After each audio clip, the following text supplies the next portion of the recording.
Valentino Rossi itu hebatnya luar biasa, betul nggak? Aku kalau nonton dia di TV, dia pas niku gitu sampai kita tuh ikut deg-degan. Waduh, ini jatuh nggak? Tapi enggak, dia kayak nempel di motornya, bener nggak? Tapi ingat nggak? Dia pernah pindah merek. Pas pindah merek dia juara nggak? Nggak bisa ternyata. Jadi ada dua kombinasi bahwa harus ada kendaraan yang hebat. Kendaraan ini adalah sebuah bisnisnya. Bisnisnya harus hebat. Kita nggak bisa bikin bisnis yang ecek-ecek, nggak akan jadi sukses. Tapi even bisnis itu hebat, kalau kita nggak bisa naiknya, kira-kira bisa nggak? Nubruk. Loh, kita ini loh, suruh naik kendaraan yang Valentino Rossi, tiba tahu bahasa Jawa jatuh gitu ya, nggak bisa. Jadi kita butuh dua hal. Kita sebagai pengemudinya itu harus handal, kitanya, skill kitanya. Skill termasuk mindsetnya semuanya ya, plus mobil yang hebat. Nah pertanyaannya gini, kita ambil contoh, kalau sekarang Mbak Amel ngeliat, wah aku mau masuk bisnis kuliner, aku lihat di rumah makan ini luar biasa rame, dengan keberanian luar biasa saya datengin pemiliknya, ya kan, Pak saya pengen belajar bikin resep masakan Bapak persis kayak Bapak supaya saya bisa buka restoran persis kayak Bapak. Diajarin enggak? Problemnya itu. Kita mau belajar bisnis sama orang bisnis kan? Benar enggak? Kalau belajar bisnis sama orang karyawan atau orang bisnis? Orang bisnis. Kita mau belajar bisnis sama orang bisnis mau ngajarin kita enggak? Problemnya enggak ada yang mau ngajarin. Benar enggak?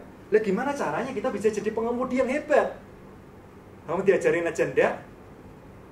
Sekarang loh, saya kasih tunjukin mobil yang hebat. Tapi kalau saya nggak ngajarin, kira-kira Bapak Ibu bisa sukses nggak?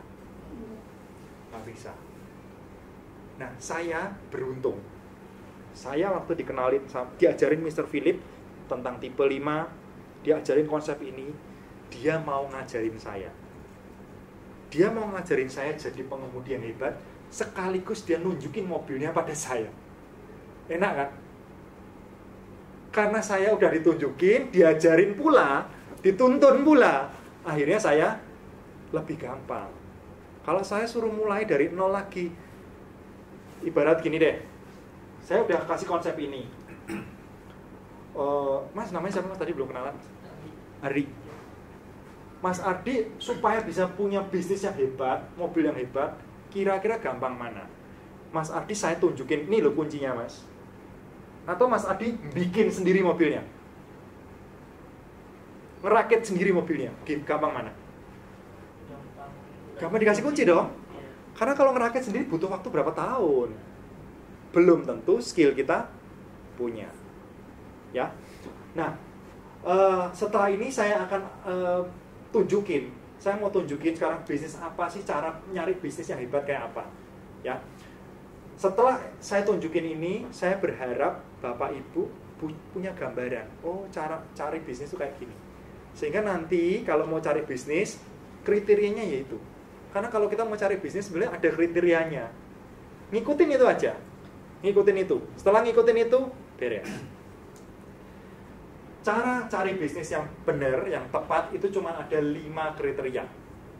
Cuma ada 5 kriteria. Pertama, bisnis itu harus trennya naik. Jadi jangan bisnis jualan mesin ketik sekarang. Karena mesin ketik wes turun trennya. Jangan jualan pager. Kenapa? Karena udah turun. Jualanlah smartphone karena trennya naik. Itu salah satunya. Oke.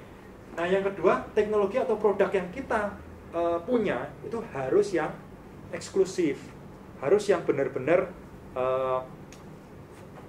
paling tercanggih, terdepan saat ini. Kalau nggak bisa gitu, ya. Yang ketiga, company kita itu harus company besar, harus company yang solid, apapun itu. Yang kelima, profitnya harus oke. Nah, yang kelima itu sistemnya harus oke. Kalau nggak ada sistem, bisnis nggak ada sistemnya, kira-kira bisa jalan nggak? Bisa jalan kalau ada kita, kalau nggak ada kita, nggak jalan. Balik lagi kayak tadi, kita jadi tipe orang tipe 1. Ya benar ya, tipe 1. Kalau nggak ada kita, nggak jalan. Nah, ini semua itu kita bisa pelajari, kita bisa analisa secara logika. Ya, kalau milih bisnis tuh gini, nggak semua orang akan suka, kita ngomongin mobil ya, nggak semua orang akan suka mobil Ferrari, nggak akan semua orang suka mobil Mercy, nggak semua orang akan suka Toyota, tapi setiap mobil itu punya pasar sendiri-sendiri. Ya, jangan bandingin. Loh, kalau ini gimana, jangan pernah bandingin, karena semua punya pasar sendiri-sendiri. Yang pertanyaannya adalah mana yang menurut Bapak Ibu paling